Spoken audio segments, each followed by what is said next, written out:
ദൈവനാമത്തിന് മഹത്വം. ഈ നല്ല പ്രഭാതത്തിൽ ദൈവാത്മാവിൽ ദൈവവചനം നമ്മളോട് ഇങ്ങനെ ഇടപെടുന്നു. പത്രോസ് അപ്പോസ്തലന്റെ 2-ാം ലേഖനം 2-ാം അധ്യായം അതിൻ്റെ 12-ാമത്തെ വാക്യം. ദൈവവചനം നമ്മളോട് ഇങ്ങനെ ഇടപെടുകയാണ്. ജാത്യാ പിടിപെട്ടു നശിപ്പാൻ പറഞ്ഞ ബുദ്ധിയില്ലാത്ത ജന്തുക്കളെ പോലെ അവർ അറിയാത്തതിനെ ദുഷിക്കിയാൽ അനീതിയുടെ കൂലി അനുഭവിച്ചുകൊണ്ട് സ്വന്തം വഷളത്വത്താൽ നശിച്ചു പോകും.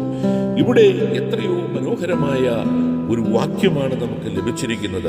പലപ്പോഴും മുന്നറിയിപ്പുകൾ അവഗണിച്ച് ദൈവീക വചനത്തിൻ്റെ ശ്രേഷ്ഠതകൾ കൈക്കൊള്ളാതെ മുൻപോട്ട് പോകുന്ന ബുദ്ധിയില്ലാത്ത ജന്തുക്കളെ പോലെയെന്ന് ഈ ദൈവവചനം നമ്മെ ഓർപ്പിക്കുകയാണ്.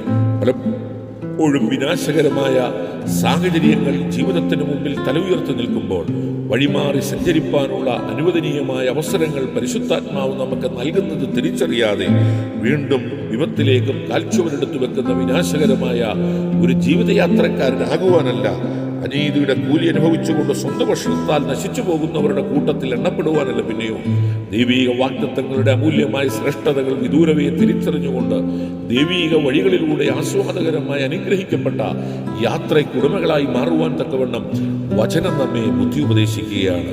മാറ്റമില്ലാത്ത ദൈവവചനത്തിൻ്റെ ശ്രേഷ്ഠതകൾ അമൂല്യമെന്ന് മനസ്സിലാക്കിക്കൊണ്ട് ആ ദൈവീക ശ്രേഷ്ഠതകളിൽ ഞാൻ ഉന്നതനാകുമെന്നുള്ള വിളംബരത്തോടും പ്രശംസയോടും തല ഉയർത്തിപ്പിടിച്ചുകൊണ്ട് മുന്നേറുവാൻ തക്കവണ്ണം ഈ പകൽക്കാലം സ്വർഗം നമ്മെ സഹായിക്കട്ടെ.